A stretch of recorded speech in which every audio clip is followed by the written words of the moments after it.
what we're doing in our motivational needs is we're seeing ourselves at our best. And that's exactly what we want to do. We want to know what the pure essence of our desire is. We're always going to be slightly undermined by anxiety, fear, all the things we talked about at the beginning, which undermine any transition. But you got to get to the pure heart of what you want to do.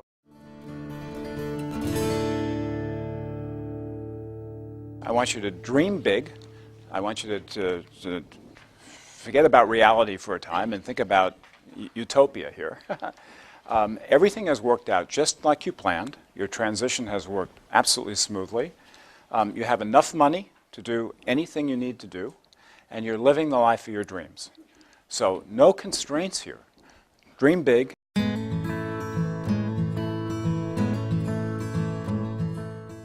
To create a one-page new life statement, which basically you put somewhere like in front of your desk or on the refrigerator or someplace where you need to look at it every day, and you think, that's what I want to be and become. So what am I going to do today to move me in that direction?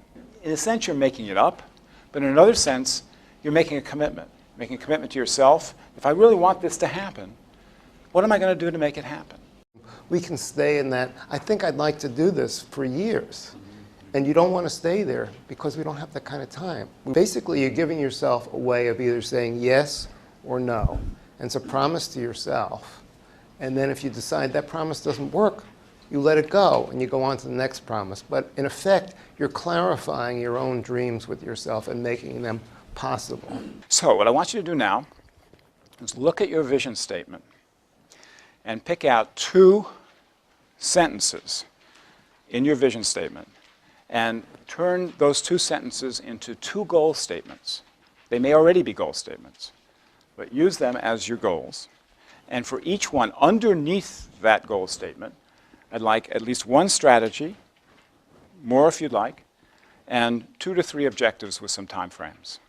So we start with where you are, the importance of knowing your interests, your working style, and your motivational needs, what we call the flow state.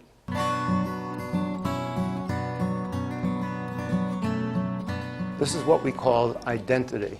And we broke it down into 3 sections. Structure, in other words, what you do to make the day real to you, how the week becomes real. Then the community in which you exist. If you're no longer working, how do you build a community around yourself? And most importantly, what is your sense of purpose? The interlocking of these 3 create your identity.